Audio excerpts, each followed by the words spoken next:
Good evening, sisters. Welcome again to H&D Abroad. I go live talking to new contacts, sisters that I have encountered their journey online and think it might be inspiring or helpful to you like it has been to me. So I'm so glad to see that you're joining. Big Sis Dula. Hey, Tanya Brooks. Living, Loving Abroad is on. Thank you so much. Hey, Lori. Hi, April. Positively Prill. These are my sisters that join me weekly I love as it. we, just get into the weeds about what does it take to move abroad and sustain a life abroad.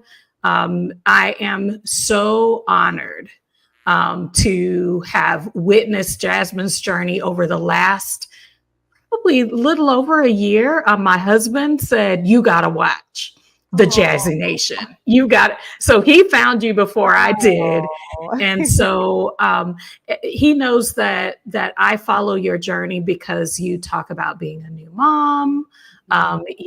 And then you just kind of show us everyday life in Ecuador, a place that we have considered being on our time outside of the US.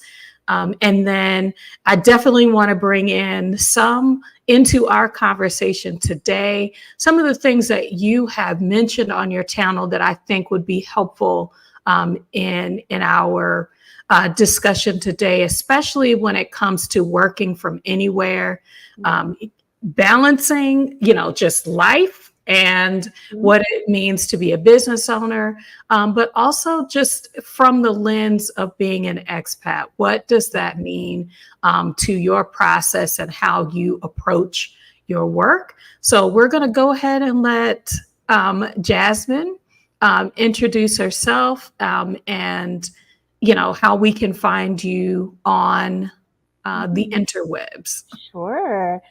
Thank you so much for the wonderful introduction, Miss D. I appreciate it. I'm just happy, honestly, to have an adult conversation today because my day has been strictly toddler focused and I've been getting yelled at all day. So thank you for having me on. My name is Jasmine. I am the Jazzy Nation, the founder, the, I guess, talent, the storyteller, all the things that go on with Jazzy Nation. I have been a YouTuber for a very long time. My channel primarily was natural hair focused, and then I moved abroad. I think that was 2016, 2017. So I got married, took like a little bit of French, moved to Morocco, and then I was like, I cannot just talk about natural hair anymore because this life is wild and I needed a community. I needed to just talk about what I was experiencing, the culture shocks that I was experiencing as well, and for me to share my journey in a way that allowed me to grow and develop as the person that I feel like I am today, and to see living abroad as something that is truly a blessing and as an experience that I would not trade for the world. I would not trade the hard times, of course, none of the good times, but it's just been a wild ride. So I've lived in Morocco, I've lived in India. We went back to DC for a while, and now I'm in Ecuador, and we're actually looking for the next place that we're moving to. And so it's just, we're constantly on the go. We are those expats, but I will also share that my husband works for the State Department. So that is how we are able to do what we do. And I would say live the blessed life that we're able to live.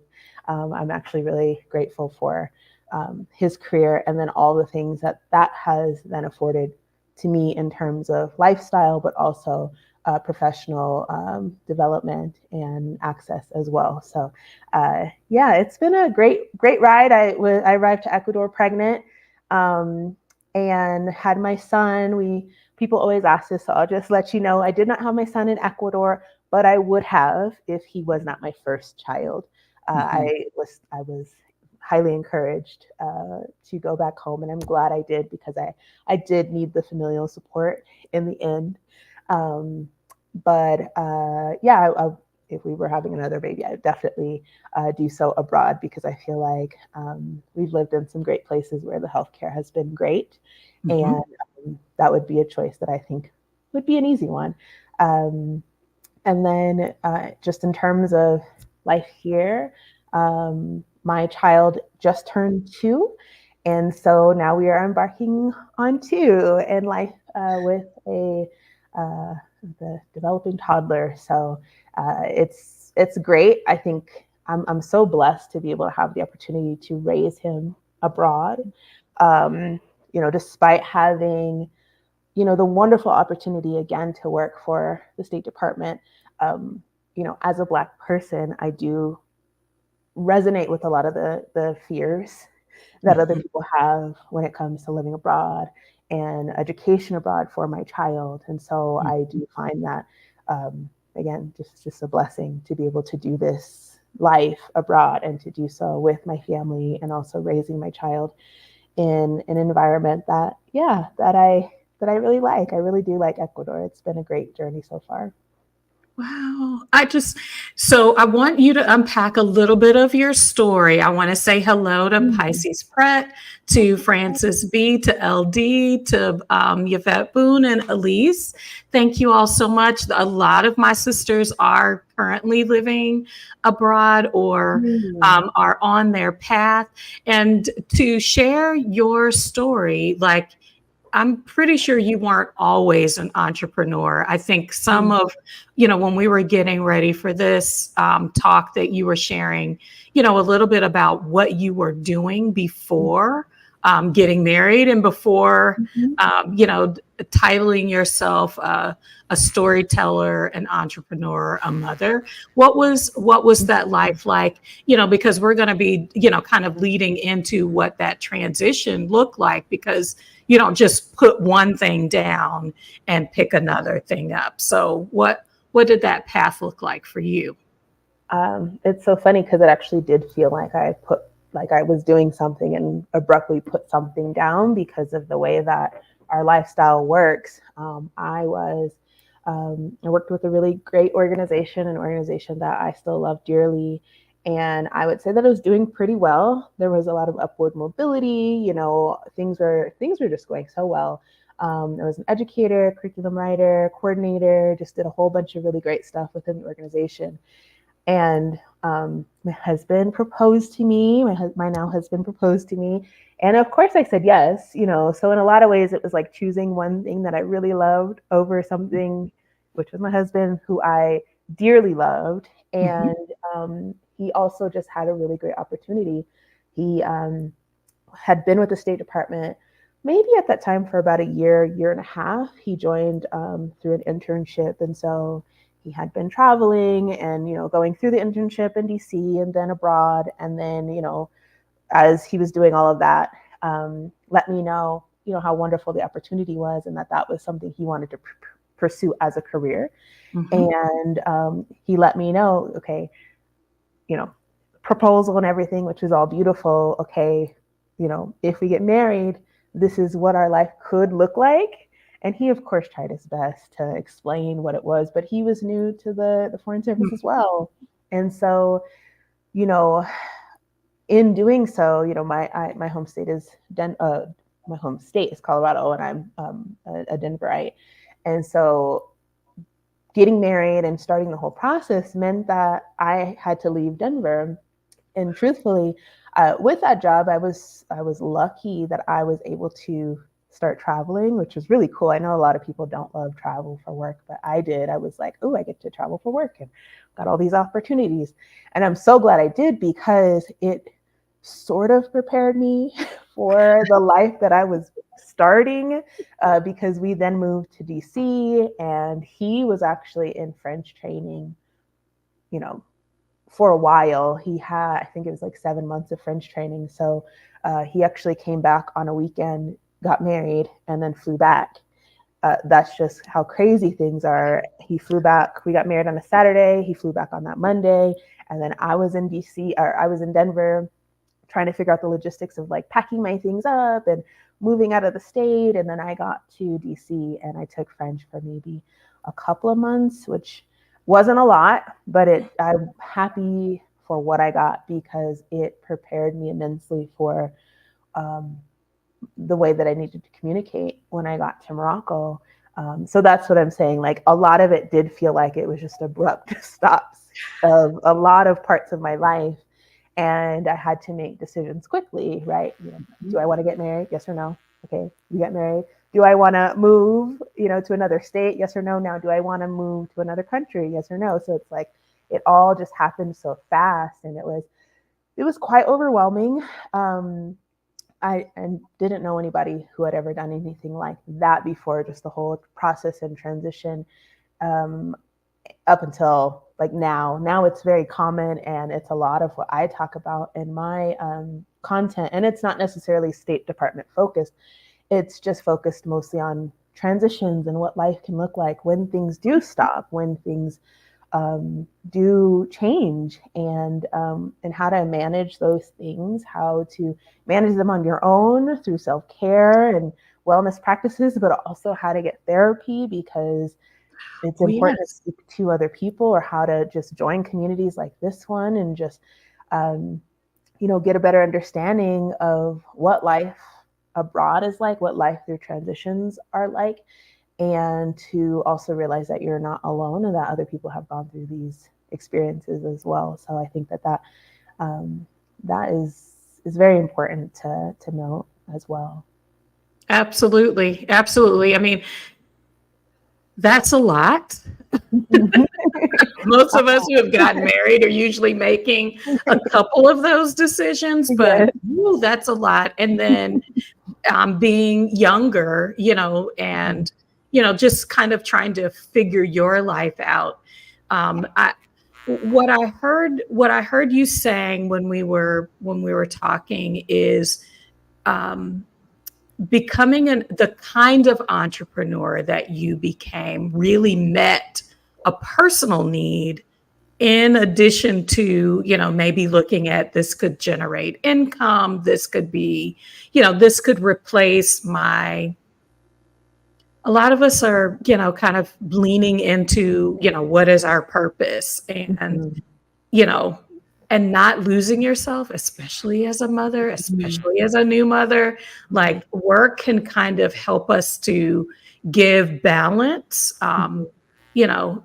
If we're guarding that our priorities appropriately, it can give a little bit of balance to your life. So you're a newlywed, you're in a new country. I think you said, was it Morocco first? Because that was French. Yes. That was why you got French. So talk a little bit about, when did you,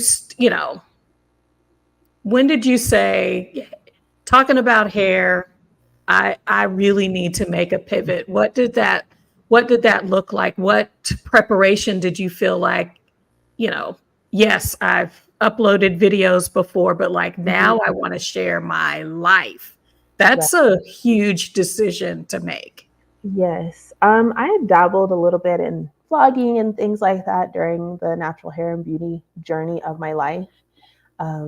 And honestly, that was a great way for me to just cope with being a young adult at that time and just trying to like figure out life. And but those videos weren't great. So, a lot of my early time on YouTube was me using it kind of like most people did, like as a journal, as a online diary, and just sharing. And it's so funny because I didn't even understand the potential that focus had. If I were smarter back then, I actually would have just started a fresh channel for the Jazzy Nation in terms of like living abroad and travel, because that pivot, I was doing so well previously, and I didn't, we talk about purpose and knowing who we are and things like that. I was struggling to figure out who I was and self-worth and things like that. So I did not see that thousands upon thousands of views was even great, and but I also recognize that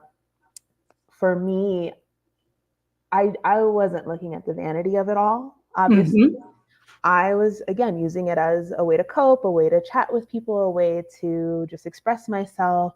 And that's kind of the focus of when I shifted. It was like, okay, I I've just done, I've done that before, but the purpose is still the same. I just want to know who Mm-hmm. else is traveling and what that looks like. I didn't know that there were travel vloggers back then. I didn't know that Mm-hmm.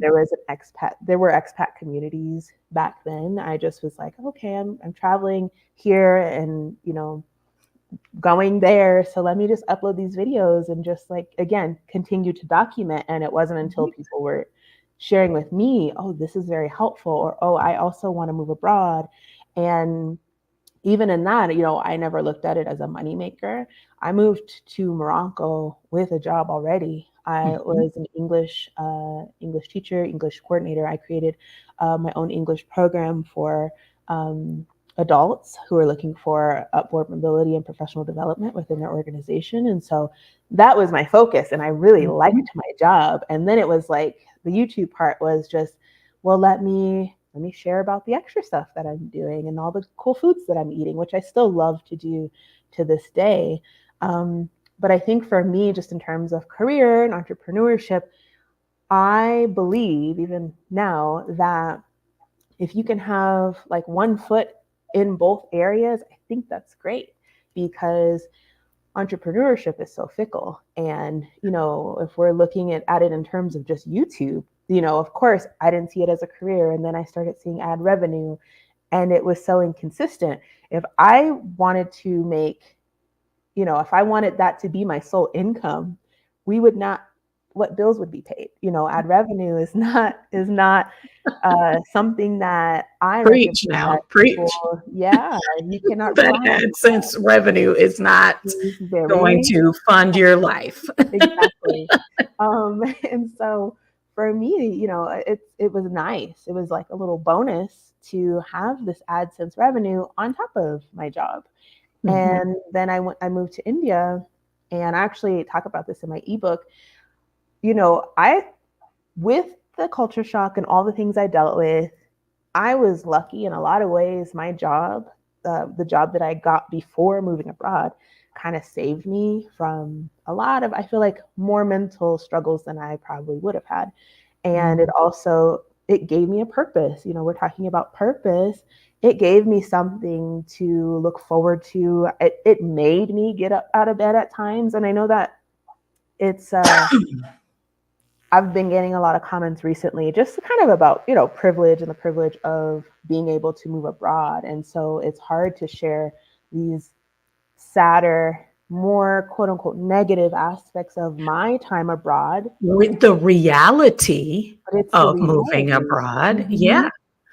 It's hard. It's not easy, and that's why I do stress that, you have to have some sort of purpose outside of just moving abroad. Mm-hmm. And it doesn't have to be anything monumental. It doesn't have to necessarily be a job, or it could be a hobby. It could just be, what are you going to do to sustain yourself mentally, physically, emotionally, financially, so that while you're abroad, you're living the lifestyle and the life that you want. Because a lot of Mm-hmm. people go abroad and they don't have a purpose, they don't have a job, they don't have things that make sense to live a life better than where you came from. I think to myself, I'm not abroad, and again, this might sound terrible, but I'm not abroad to struggle, like I am in the US. You're speaking the right Mhm. words to this community, because I'm Okay, not thank you, because moving to I'm like, struggle. oh, yes, and I, and it's, and our channel is really about folks that aren't at the age where they um, where they're getting social security, so they're needing to generate income. mhm, But also, we some of us don't have, things like property and other things that yeah, are giving finance, us some residual income. And so the idea of marrying the expat lifestyle and working from anywhere is kind of the sweet spot where I'm earning enough to not struggle abroad. Like I can have a quality lifestyle. I can have the reasonable creature comforts that I'm used to, but in a place that doesn't cost,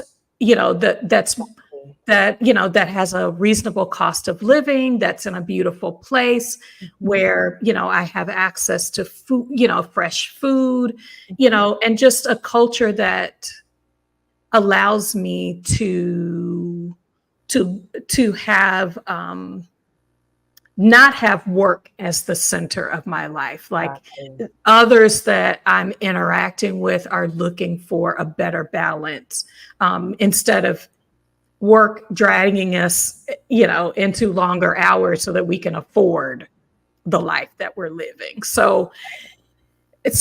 Okay, so I'm going to ask the questions that I'm hoping, if you're in the chat, please, please, please. This is a conversation, as my husband always says. I think, I agree with that. One of the things, and thank you, Donna, who's Savvy Soldier. I didn't come here. I'm left to live. So yeah, so you've got a lot that you're considering in the move abroad process, but you have a lot to consider with the entrepreneurial lifestyle too. So you created a job, you had a YouTube channel.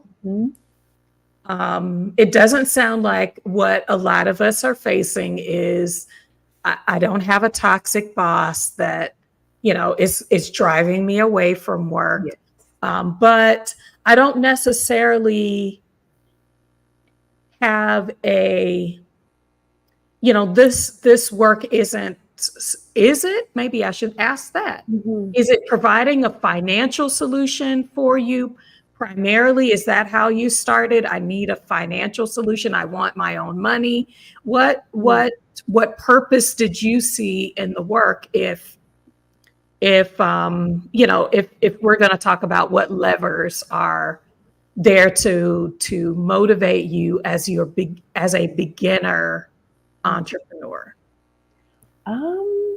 I just saw the possibilities. Once I started to really get serious about it, again, you start seeing a little bit of money roll in and you're like, this is something. And then, for me in particular, I started to get recognized for what I was doing, in terms of like the people that would watch, but then also brands, and not the brand partnerships that I was doing at the time. At first they were free, and a lot of people say, don't do free work. But for me, I was like, this is cool. Like what would I be doing otherwise? Right. So I did a couple of free things, but it got me a lot of exposure. And that exposure then led to paid opportunities. And it was really cool to then be paid for the stuff that I just had fun doing. I still enjoy creating. I just don't have as much time, but I've always enjoyed creating. That was always the catalyst for, continuing entrepreneurship and content creation and things like that. So I would say being offered partnerships made it feel even more real. But then when I saw the possibilities of, okay, you have the brand partnerships and then my actual audience and then people who are interested in speaking with me further, then I entered the consultation world and wanted to share my expertise in more tangible ways. So creating ebooks and creating freebies, and I've always had a blog as well. So I always tried my best to capture what I was filming and sharing on YouTube in written form as well. Just because I feel like that's a great way for people to consume content who aren't as interested in video content. And so for me, it was just important to have different streams, and not that each stream either makes money or is as profitable as another. But for me, it has always just been important for me to just show up in as many places as I can, but do so authentically. And so I would say YouTube and my blog are my favorite places to be. And then it just so happens that, short form content and things like that do well on the occasion too. And so it's like, okay, I'll just, try my hand at it all until I think for me where I'm at now is I'll try my hand at what I can put effort and energy to, especially with being a mom and being a wife and also trying to live a softer life. Like I don't want to be out here, working at all hours of the night. But I do want to see what works and what really sticks and what resonates with my audience the most so that I can show up and serve them better that way. And I mentioned my website. I actually have a newsletter too. And what I'm finding is I I get a lot of joy from making YouTube videos and editing them. Posting lately has been very difficult just because of the feedback that I receive. So it's hard in that realm. I get a lot of joy with my website. It's something that I actually created myself, and so I'm a creative person at heart. I'm previously a musician and all the things, so all of that just kind of like lends itself to what I do now. And then my newsletter, I really just like being. It feels more communal, just being in the inboxes versus speaking to everybody, if that makes sense. And so Yeah, those yeah. are my favorite places to be. And I appreciate that. So I appreciate my community in all those different areas for the love that they give me. I'm nodding my head because I'm counting the number of active YouTubers who are in the chat right now. Oh, hello. Many of us are starting this journey before we leave because we Oh, want to share, what we're passionate about, even before, being on our expat or immigrant journey. mm, But what I'm hearing you say is, I have chosen, um, I've chosen channels, whether that is, video, print, newsletters, things like that, ebooks, those are natural to me. I enjoy sharing in those ways. And so you're doing what you what yeah. you already enjoy. You enjoy video editing. So Mhm. those of us who do not enjoy video editing, here's an example of someone who does. So Thank maybe you. that's something we ask you to teach us. Yeah, Jasmine, I, is I the can. joy of video editing. but Yes. but I also hear you saying, when you do what you love, sometimes you take a path that some people don't agree with. So, doing free work, in exchange for visibility, depending on what your level is and what the purpose is, it sounds like Yes. that's what worked for you, but it also opened doors.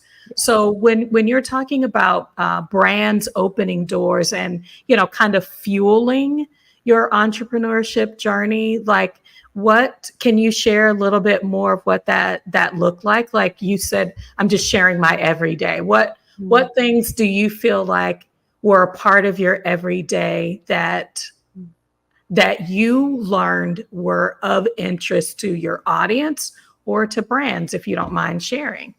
mm.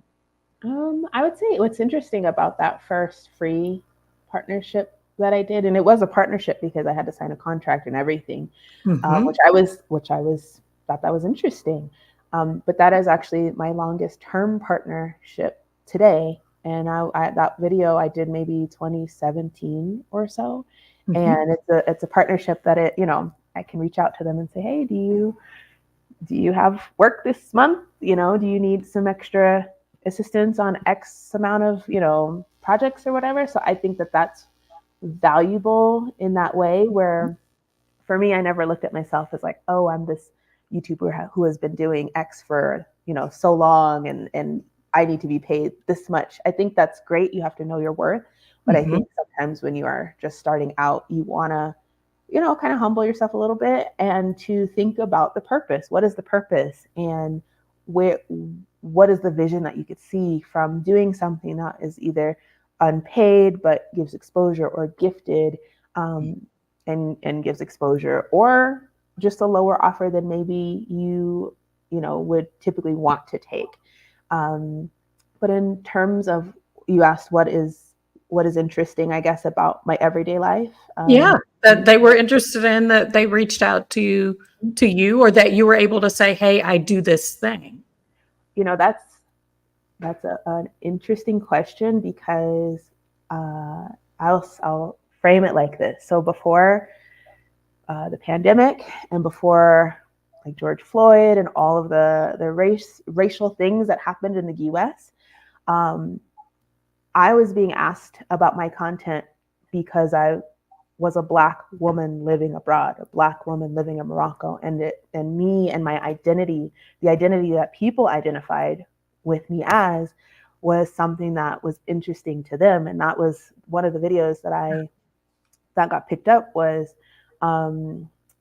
like maybe like 10 things as a Black woman traveling abroad, like very specific for a brand that I had never really seen talk specifically about.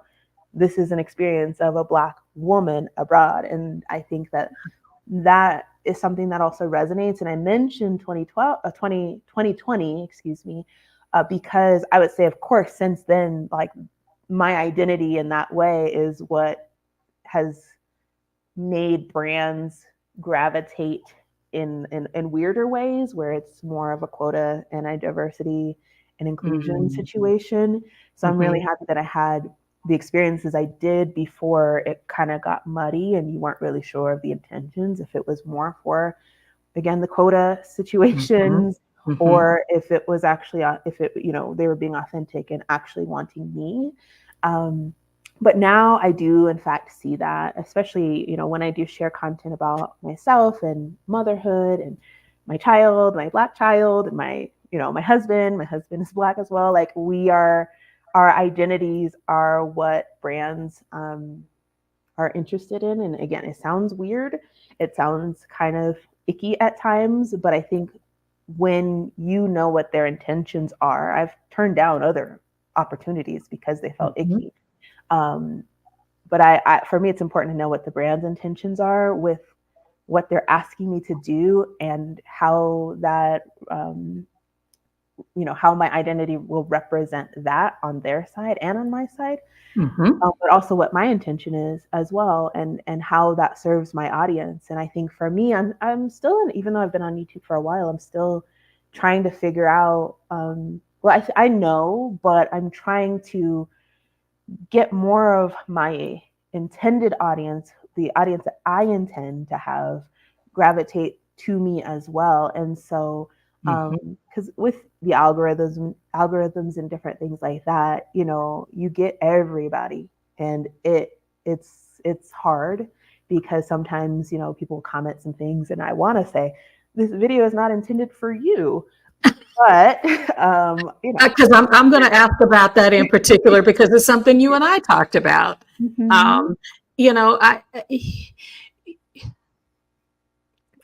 It's layered. There's the heart in which you give of yourself in this process, that you say, I'm sharing content, I'm sharing parts of me, my life, my thoughts, and you very personal are then, and then you've got millions, billions of people who are consuming content that the algorithm serves up your content to, that can make you question.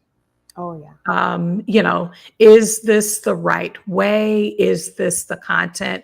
Am I able to stand in who I want to attract and who I want to represent boldly, but also, keeping in mind that this is a shared space, and that anyone passing through will comment. How have you, as a digital entrepreneur, how have you been able to navigate that? Because it's a concern, especially if you are getting started. Like, there's a huge fear for content creators on YouTube, on Instagram, that you're going to be attacked, or that you're going to, people are going to be in the comments making making you question, that I don't know if I want to say negative content, but, negative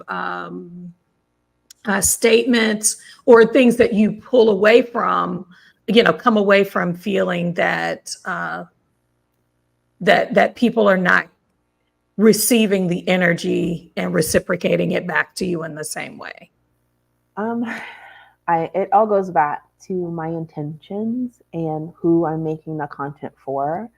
And to honestly just be myself. I'm kind. I truthfully speaking, I keep mentioning I've been doing this for a long time. And honestly, like YouTube wise, I'm not where I want to be. So, there's a lot of that comes into play. There's some imposter syndrome as well that creeps in from time to time. And then I get a really nasty comment. I just posted a video on Sunday and I got a really nasty comment. And I was having a really bad day and I was in tears. And it's like, I still, the human side of me can still be affected by what people say, and especially when my content is vulnerable, when it is about me. I have these conversations of, do I even want to subject my husband and my child to the stuff that I receive online sometimes? Do I want to show them anymore? Because they didn't ask to, well, my husband, he likes being on camera, but like my son did not ask. And so, it's so layered in terms of my thought processes when I'm creating content, and even in the editing process, where I'm like, this is such a great moment. This is such a cute moment. And I think that this would resonate with my intended audience. But because I know that I've got trolls that are going to come onto my channel and my videos and say nasty things, it's like, well, I don't know. I'm still trying to figure it out, because if I'm making content for my intended audience, then it has to be okay. But because my videos sometimes are being served out to the masses, and somebody wrote a positive comment, but they were like, oh, I'm happy that I found your video. It was recommended to me on the recommended page. Like, that's what we all want as YouTubers. We want our videos to go far and wide. But once that happens and you're getting people that you did not intend for that content to reach, or you just don't want to have conversations with them in your comments because they're negative, racist, or nasty, like it's a lot. And so for me, again, it just goes back to me thinking about, okay, what is the purpose? So for that particular video, it's about the cost of living as a family of three. And we're a Black family of three. And I do mention we are with the State Department. That did not go over so well with this particular commenter.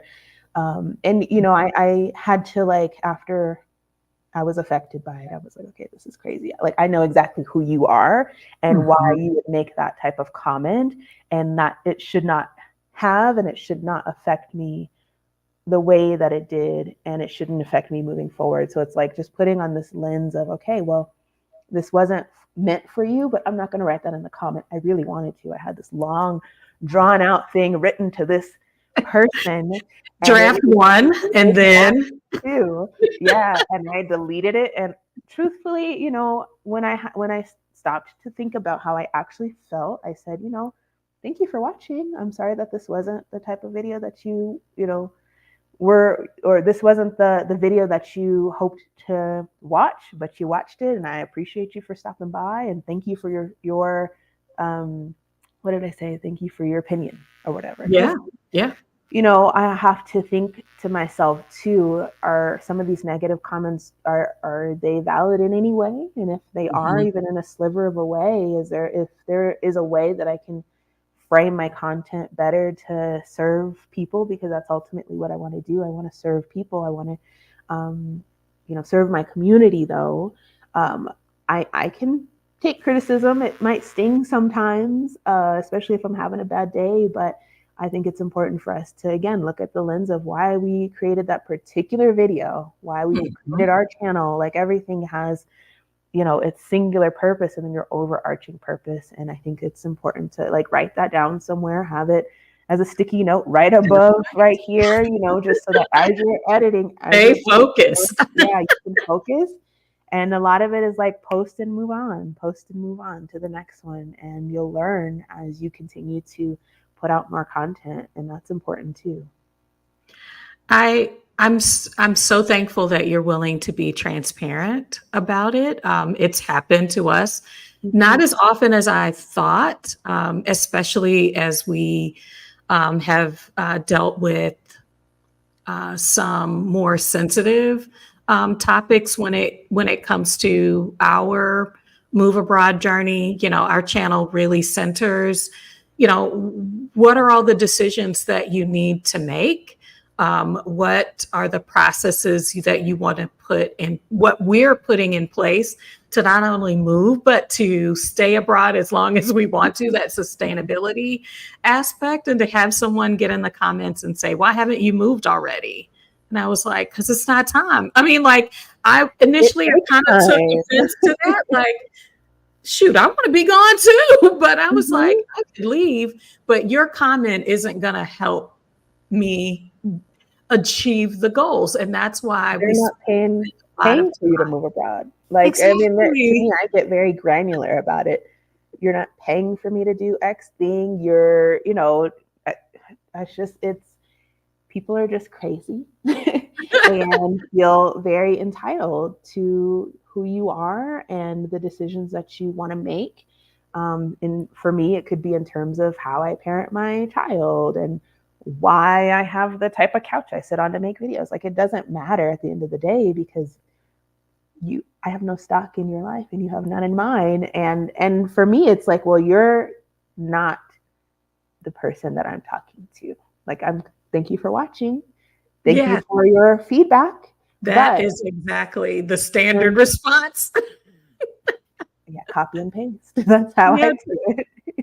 A Pisces spread is saying, you know, it's just sometimes it can be ridiculous. What I think I want to make sure that you're hearing both Jasmine and I say is there eventually at some point it's going to come. And so what you need, what I have found to be helpful, and what it sounds like you have been, you know, is yes, if it touched a sensitive spot and you acknowledge that, you know, it made me upset, frustrated, whatever, you know, but at the end of the day, people have a choice of the content that they consume. And if it doesn't meet their expectation, it's not my job to create content that meets every individual viewer's needs or desires or interest, or, you know, once I begin to tweak my content to meet, you know, oh, if I show this, then that, then, you know, you're going to end up way off base from why you are creating the content anyway. So it's a hard space to be in. But I think what we have both taken back, and I'm going to tell you, when I first saw you, I know how affirming having someone watch your video and hit the like button. So I'm going to ask you to like this video. If you are watching right now, go ahead, go out, hit that thumbs up button. And when I was watching your channel, and I knew from the first maybe 2 videos, this is somebody, when they post something, I want to see what they're posting next, because how you were saying what you were saying and the heart that I could see you saying it from, I could see that. And I was like, that's why I'm hitting the subscribe button. That's why I'm inviting if you're watching and you have not subscribed, hit the subscribe button. The notification bell is there, because a lot of times when you go live, and you've gone live during the day when I figure your son is taking a nap. Yes, you know. Trying to figure it out. Like, you got to figure it out. So I try to, when I see you join, or when I see, Yvette Boone, who's in the chat, she's my plant lady. When I see that she's gone live, I've seen Elise go live on her channel, Savvy Soldier. When I see you guys either go live or you post a video, I'm going to try to get in the comments and tell you, thank you so much for publishing this, because I know the work as a content creator. I know the work that went into thinking about the topic. What are you going to say? Editing the video. If you've got, other things going on in your life that you have carved out time for me as someone that's in your audience. So at a minimum, I'm going to jump on there and say, thank you.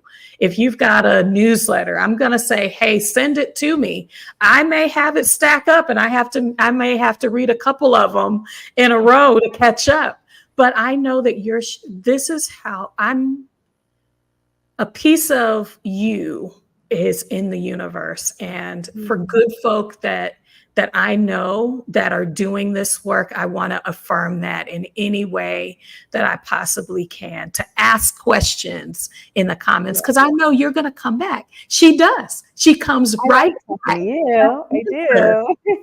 And answer my question, or say, thank you so much for watching, or, I'll put laugh emojis in there when her son's done something really funny that you're sharing of him at the park, or I think you all were making, you all were cooking something. I think you all have a couple of videos. Yeah.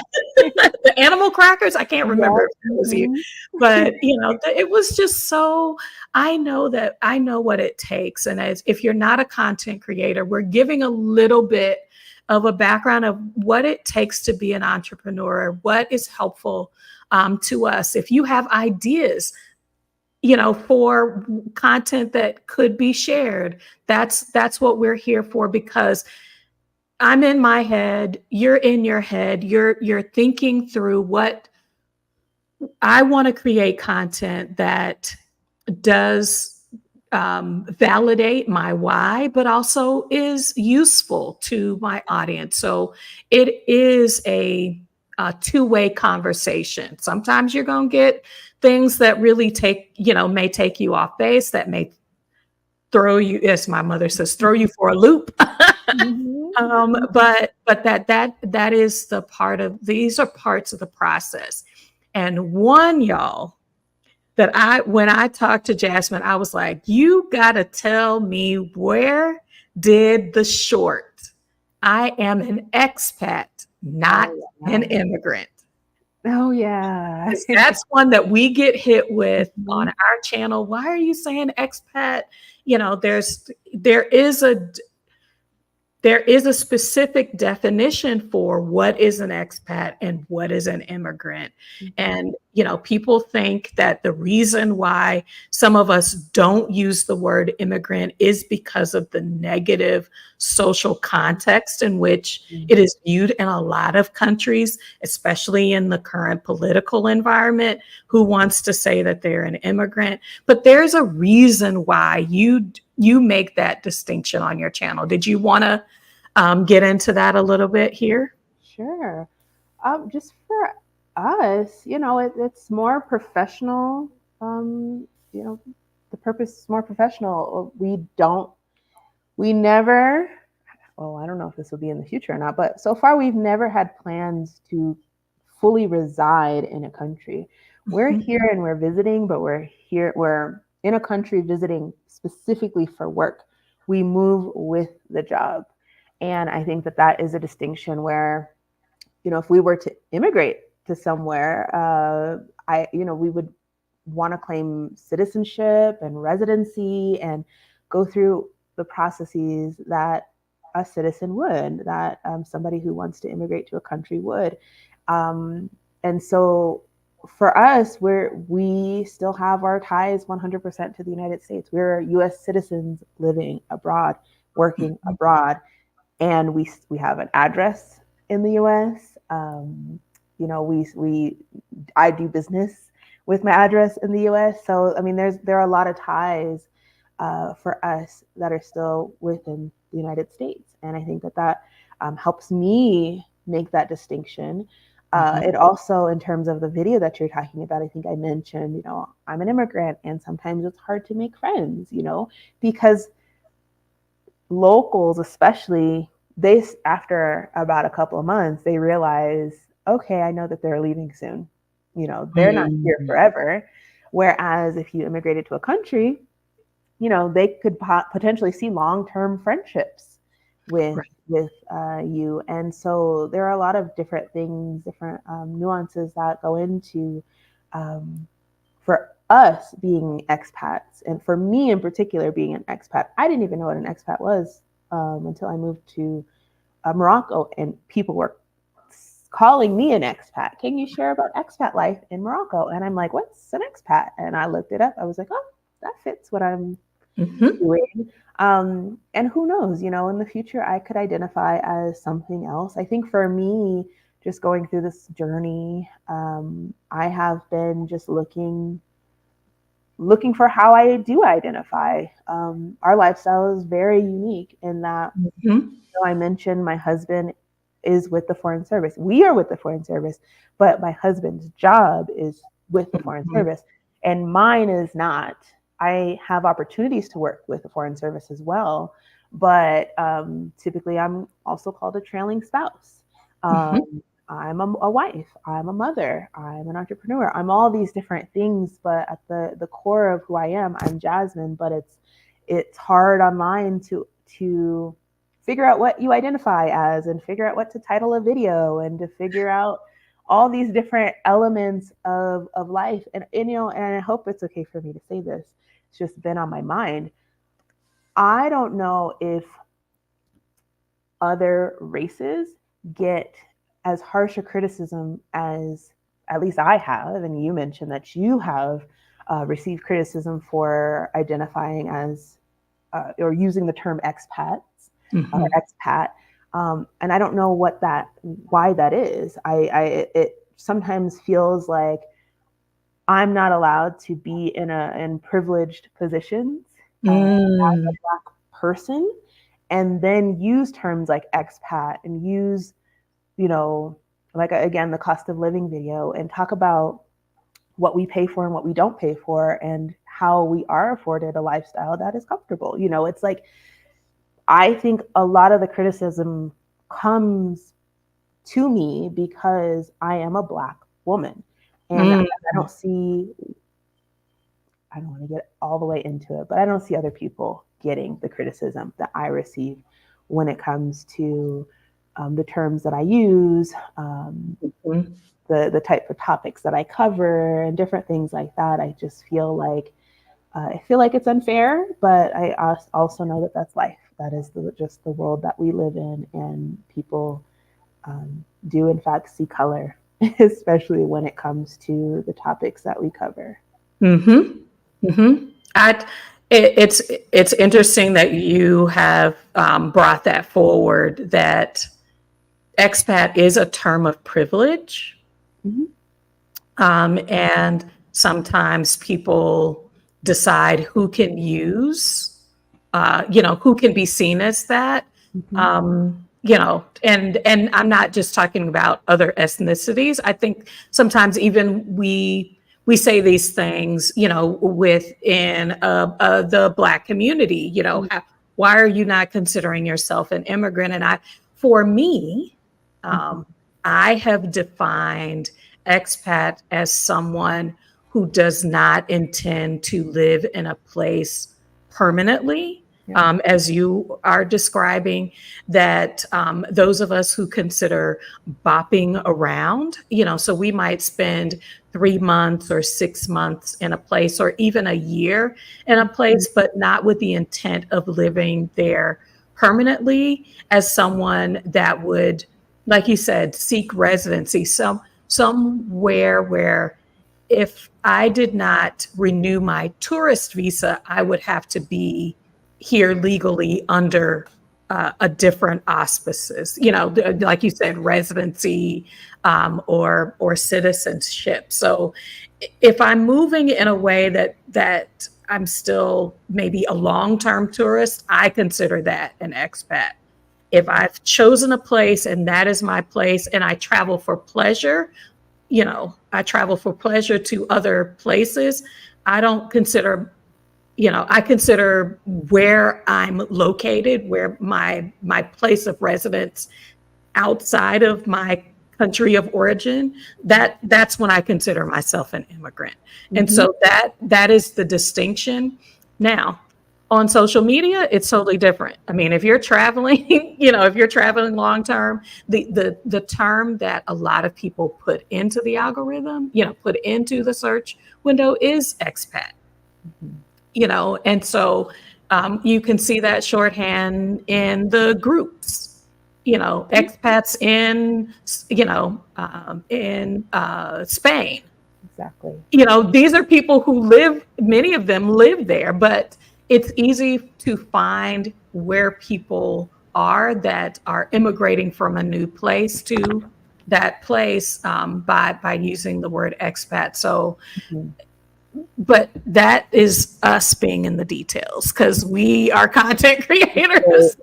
It's very, it's very detailed. I think I would actually love not to even use the term, but sometimes it does help. And, with content creation, and again, it helps me identify myself to other people online. But if I had my way, and if I, my channel was booming, like you see other people's channels booming, people's channels that are booming, they do not use the term expat, but that's because people just know their names. People can just search for who they are, and I hope to get to that point as well, because I don't love for things to feel so politically charged, racially charged. I just want to make content, and truthfully, I just want to make content about my family and how much fun we're having, and the things like that. But you do have people that will ask about, can you share more about the cost of living in Ecuador? Can you share more about what it's like being a Black person in Ecuador? And I have a choice to make those videos or not, and sometimes I'll choose to make the videos. And so in a lot of ways, I have to be prepared for the responses that I get, because those are choices as well. Because a lot of times you don't know who's giving the criticism. I just shared Pisces Pretz. A lot of times, people have caricatures. You can't tell by their name. I don't think that necessarily I'm able to understand who is giving the criticism. I do know that it exists. I've seen videos that kind of feel like they are a rebuttal to, kind of perceiving that we don't want to be seen as immigrants, and that there are negative connotations to that terminology. But if you're doing this and you're doing that, then you should classify yourself. And I say this is the journey to leave the US, whether it's for work, like your family is doing, if it's for pleasure, if it's for health reasons, whatever, you define who you are. I love that Savvy Soldier said, I use the term incomer. You just, it is personally defined. And if somebody doesn't like it, I don't have to, you're not funding my life, and you don't, it's the choice around, yes, it's a free country, or it's, this Free is an internet. open platform. That's right. It's an open platform. Thank you for sharing, and move on. And so I'm really wanting to make sure that I answer, if you guys have questions as content creators, if you have questions as entrepreneurs. We'll be on with Jasmine for a little bit longer, but are you concerned that changing your content would affect your viewer base? So if you were manipulating it based on these comments. So initially when I changed from hair and beauty, no, I didn't know what I was doing. I was just posting videos and having fun doing it. And it wasn't maybe until a year or 2 years into the change in things where I realized that I had created a community of people that really loved the previous videos, and they couldn't really relate to travel and moving abroad. which was my lifestyle before I traveled and moved abroad. So in a lot of ways, I feel like I started over again. And now I'm just at a point where I'm getting, getting the numbers ish that I would expect from the type of content that I'm posting, but it did take a long time to switch over that viewership. And I do try, in terms of my content now, I plan my content well in advance. And then, because I still have fun with my content, I might throw in a vlog here and there because I'm just filming. But because I have kind of an outline of what content should look like, and especially because it's so lifestyle focused, I'm like, okay, I know we're going to go on this trip, and I know that, we're going to do X thing. And so what kind of content can I make around what's happening in our actual lives? So yeah, I try not to let what people say truly affect the content that I'm making, and it helps to have that plan. But I'm not afraid to deviate a little bit. Honestly, like, if I again, we're going back to this previous video, if I were getting tons of comments and then I was realizing that, okay, maybe it's people that, like D, if you watched my video and you're like, I don't really like what you said about this, or I feel like you were insensitive in the way that you said this, right? I would take that more to heart. I might take the video down, because now I'm starting to see, like, this is affecting people that I care about. This is affecting people within my community. And that has happened before. I'll say that posting short form content, I'm still kind of new to that game. I'm really comfortable on YouTube. But short form content, you're watching other people do all these silly kinds of things. And I would say I'm pretty funny. And my humor comes out in my videos, but to what I would say is like seemingly new audience on TikTok, especially, I posted a video. I thought it was funny, but the locals here did not think it was funny. Now, I wasn't outwardly offensive or anything, but the fact that I offended people, even just in the slightest, right? And to be honest with you, the online community here, it is a little more sensitive. But I was able to recognize, like, okay, this didn't land well, and it's not serving my bigger purpose. Like, yes, I want to be funny and like throw in a funny joke every once in a while, but when you look at the consistency within the other videos that I posted, yeah, that kind of seemed random. And it's not going to hurt, even though it took me a couple hours to edit. It's not going to hurt if I take it down, because at the end of the day, what I'm intending is to build a community of people, and for people to feel safe in what they're consuming from my channel. And also, I just don't want to respond to a ton of negative comments. Some videos I'm going to keep up, and it's fine if the comments are negative. But my intention, I always think about, okay, what is my intention with this? And that's always important, I think. I just want to say, the work of being an entrepreneur is,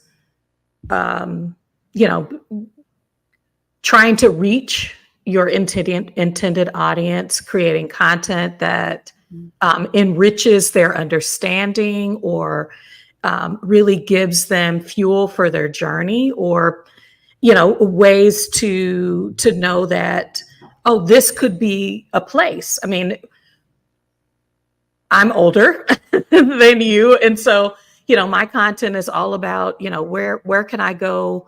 I'm not necessarily a retired person, but where are the places that resonate for the life that I want to live as someone that is post raising children, but not retirement age, that has enough to do. And so I'm showing that content. Everything, this is the lesson that I have learned, is everything does not have to be for everybody. Yeah. And that you need to understand your niche, and that your content should not necessarily be for everyone, because it's going to feel confusing. It's going to feel, so you want to be specific about how you are reviewing, like you said, reviewing feedback and considering the content that you're putting out there. Mhm. I think that what I see from your work is that you have created you've created a platform, your websites, your digital components that you've pulled together for what you're doing, really allows you to do that from anywhere in the world. That Mhm. you're going to help, you're going to take advantage of the internet ups and downs where you are, Yeah. the power outages and other things that might impact your work, but that you found a way for it to work for you. And that what I hear you saying is that you it is worth spending the time understanding where you're going so that your work can work For you. for you, Mhm. for your family, how you want to live.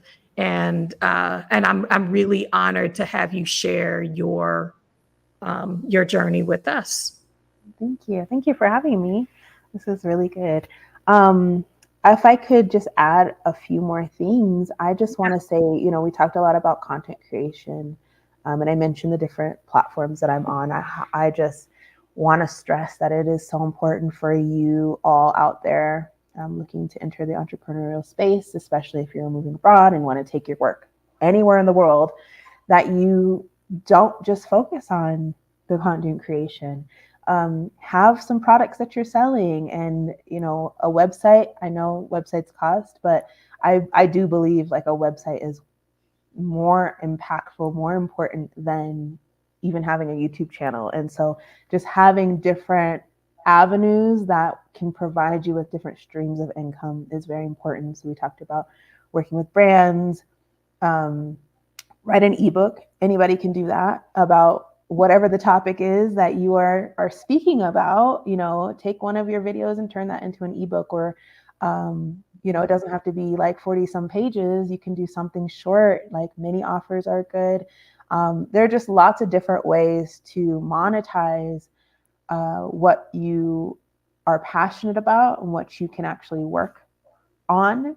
Mhm. Um, that don't include showing your face, don't include making videos. I the way that I've kind of switched my mindset, especially this year, is how can I utilize my social platforms more as marketing for the work that I'm doing behind the scenes. Mhm.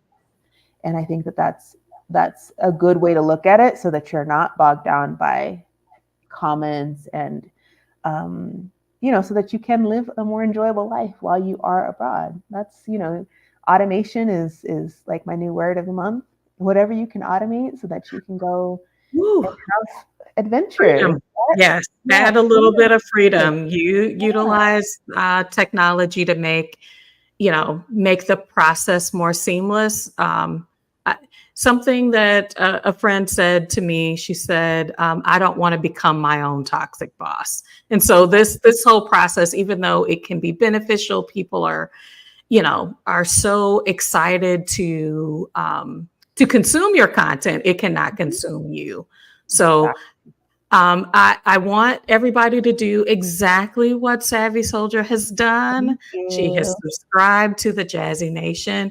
I have put Jasmine's bio in the comments. I have also put her Instagram, YouTube, Thank you. um, TikTok. She is in a lot of places. You can sign up for her newsletter, and find out.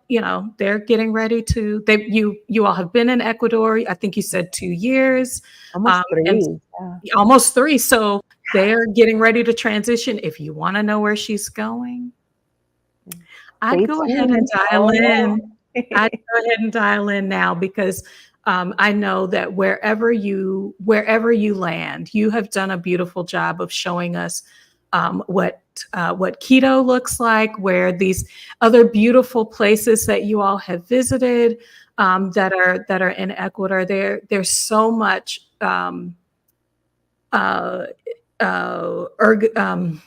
eco Oh, diversity. There's so mhm. much. The people, the food, the music, Mhm. like all of that you're sharing on your channel, and I appreciate that, and I want to introduce my audience to someone that's sharing both sides. Like, you're not keeping from us, hey, I got a life that I'm trying to juggle. My son, he won't go down for a nap today. So I mean, like, we're going to, I'm going to try to do this, Yeah. within the space that I'm in. Real life is happening, and that you've invited us into that space. And I want to thank you for doing that as someone who is a subscriber, and to encourage. What I hope that people have heard is, you have something to share with the world that is valuable, that can be helpful to people that are navigating new spaces, that may be facing similar life struggles, that as you are learning, you don't have to be an expert. YouTube is not necessarily a space for someone that is an expert. That showing your journey is also very helpful. It is helpful to me, and I'm hoping that you can find your voice and your courage to share your journey with others. So thank you so much, Jasmine, for giving your time. I was hoping your husband was going to be able to swoop in, I'm like, but where is he? He's late. Well, we'll just have to do another one. absolutely, absolutely. This kind of stuff. We can chat for a while. So if you have any topics, let me know, and maybe we can do another one when we do move to our new country, and we can talk about what that's like and moving with a toddler, because we will have never done that before. She dropped some breadcrumbs about FSO. If you have a niece, a nephew, a child that, like us, we have adult children, and they're looking for an internship, the Foreign Service and the State Department. I'm on their email list. I actually reached out to Jasmine because I was considering taking the exam, and I was like, this thing is really hard. Like, your husband did this. Yes. Oh my gosh. Yes. I think But it is a great opportunity to embrace what the United States offers as, relationships on the ground with other countries that can help facilitate language skills and other things. That is not a barrier to joining the Foreign Service. They don't ask you to come in with language skills. If it's not the State Department, I know I've looked at USAID, I've looked at the Peace Corps, a lot of these things. And I don't want you to think that age is a barrier either. I know people that are over 60 that are doing the Peace Corps in beautiful places that provide support. We're understanding the culture, the language before you get on the ground. So we've got plenty of content we could come back to. Yes, ma'am. Lots of opportunities out there. So it's a wonderful thing, I feel like, for us. It's great. Well, very good. I want to tell your son thank you as well for giving mommy the time to I do didn't hear him at all. So I'm like, okay, hopefully he's asleep, because it's been a while. There we go. Thanks, everybody. Thank you so much. Thank you, Tanya Brooks. Thank you for Pisces Prep for giving such beautiful words of encouragement to Jasmine. You have the capacity to be an entrepreneur. We're just out here waiting for you to produce your content. Bye for now, everybody.